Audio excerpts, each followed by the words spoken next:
বর্ষা চৌধুরীর হিজাব পড়া এবং বর্তমান সময়ে না পড়া নিয়ে অনেকে অনেক রকমের কথা বলছেন। আমি আমার বাস্তব অভিজ্ঞতা থেকে একেবারে বাস্তব 100% বাস্তব অভিজ্ঞতা থেকে কিছু কথা বলি। আমার অনেক ফ্রেন্ড আছে যারা মানে যখন মোটা ছিল বা আশেপাশের অনেককে আমি দেখছি বা বিভিন্ন গার্লস গ্রুপেও আমি দেখি, ওয়েট লস গ্রুপে, যে যখন তারা মোটা ছিল তখন তারা খুব হিজাব পরতো, ঢেকে ঢুকে চলতো।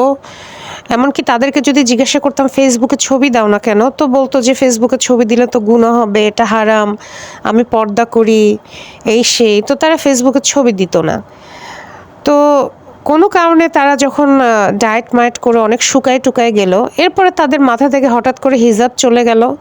তারা ফেসবুকে ছবি দেওয়া শুরু করলো, তারা ওয়েস্টার্ন ড্রেস পরা শুরু করলো, নানান রকমের ড্রেস পরা শুরু করলো। এবং ইভেন কি আপনারা যখন ওয়েট লস গ্রুপে ঢুকবেন দেখবেন যে ওখানে বিফোর আফটার ছবি দেয়, মানে আগের ছবি বর্তমান সময়কার ছবি দেখবেন। আগের ছবিতে সে খুবই ঢাকা ঢোকা, মাথায় হিজাব আছে, খুবই পর্দানিশীন। আর বর্তমান ছবিতে দেখবেন টি শার্ট পরে, তারপর হচ্ছে জিন্স পরে আছে। তো এটা হলো একটা বিষয়। আর সেকেন্ড বিষয় হচ্ছে, এটা তো বললাম আমি হিজাব থেকে হিজাব খোলার প্রসঙ্গ। মানে একটা মানুষ একসময় হিজাব পরতো, পরে সে হিজাবটা খুলে ফেলছে। আর কিছু কিছু মানুষ আছে যারা কখনো হিজাব পরতো না, কিন্তু পরবর্তীতে কিছু সুবিধা বা ফায়দা মানে লাভের জন্য হচ্ছে হিজাব পরতো। এটাও আমি আমার বাস্তব উদাহরণ থেকেই দিই। আমাদের এলাকায় হচ্ছে অনেক মেয়েটে আছে যাদের বিয়ে শাদী হয় না, 22 বছর, 23, 24, 25, 26, 27, বিয়ে শাদী হওয়ার কোনো নাম নেই। এরপরে তারা কি করে, কোনোদিন দেখলাম না তারা হিজাব পরছে, কোনোদিন দেখলাম না যে তারা খুব শৃঙ্খলভাবে চলাফেরা করছে, বা শৃঙ্খল না চলো নর্মাল একটা মেয়ে যেভাবে চলে আর কি, বাঙালি মেয়েরা ওভাবে চলাফেরা করছে। তো অনেক কিছু করার পরে যখন বিয়ে শাদী হচ্ছে না, তখন তারা কি করে, হিজাব ধরে, মাথায় হিজাব পরা শুরু করে, যাতে করে মানুষ বলে ও মাই গড, মেয়েটা এত পর্দানিশীন, মেয়েটা এত ভালো হিজাব পরে, মেয়েটা তো খুব ধার্মিক, এরকম একটা মেয়েকে নিলে তো, বউ করে নিলে তো আমার ছেলে খুবই সুখী হবে, মানে যাতে করে বিয়ের প্রস্তাব আসে। এরপর বিয়ে শাদী হয়ে গেলে এরপরে দেখবেন আবার হিজাব গায়েব। তো কিছু কিছু মানুষ নিজের স্বার্থের জন্য হিজাবকে তারা ব্যবহার করে। আমরা নায়িকা অপবিশ্বাসের ক্ষেত্রেও দেখছি, সে তো বিভিন্ন জায়গায় বোরকা পরে, হিজাব পরে তারপরে যায়।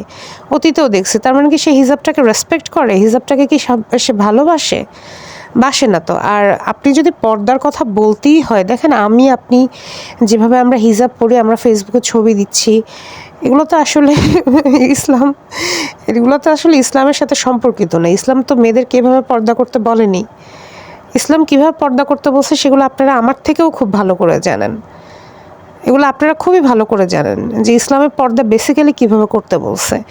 আবার আপনি ফেসবুকে ছবি দিলেন না, আমার ননদ আমাকে বলতেছে আপনি তো ফেসবুকে ছবি দেন, আপনি তো গুনাহ করতেছেন, পর্দা করেন না। তা আমি তো ফেসবুকে ছবি দিলেও হিজাব পরে ছবি দেয়, আর আমি তো বাস্তবে হচ্ছে বোরকা পরি, তারপর হচ্ছে হিজাব মেনটেন করি, মাথায় কাপড় দিয়ে চলি।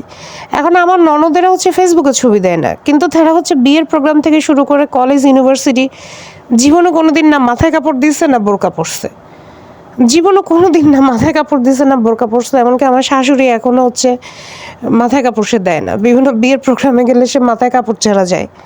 পার্লার থেকে সেজে গুজে একদম, বুঝিনি তো চিটংয়ের মহিলাগুলা, মানে কিছু মহিলারা যেরকম হয় আর কি। আচ্ছা যাই হোক, এটা ওদের ট্র্যাডিশন, আমি এটা ছোটো করে বলতেছি না। কিন্তু আমি ফেসবুকে ছবি দেওয়াতে তাদের খুব সমস্যা, কিন্তু তারা ফেসবুকে ছবি দেয় না, এটা তো তাদের ব্যাপার, তারা কিসের জন্য দেয় না। আর আমি দেই, এই জন্য আমার সমস্যা। কিন্তু আমি তো বাইরে কোনো দিন বোরকা ছাড়াও গেলাম না, হিজাব ছাড়াও গেলাম না তেমন একটা। আর যদি যাইও, মাথায় সবসময় আমার কাপড় থাকে, সবসময় আমার মাথায় কাপড় থাকে। তো মানুষ আসলে কি করে, নিজের নিজের পাপটা আসলে দেখে না, সারাক্ষণ অন্যকে নিয়ে বেশি কনসার্ন থাকে, অন্যকে নিয়েই বেশি চিন্তাভাবনা করে। আমার মনে হয় অন্যের দোষ ত্রুটি দেখার আগে একটা সামগ্রিক বিষয়গুলো নিয়ে ভাবা দরকার।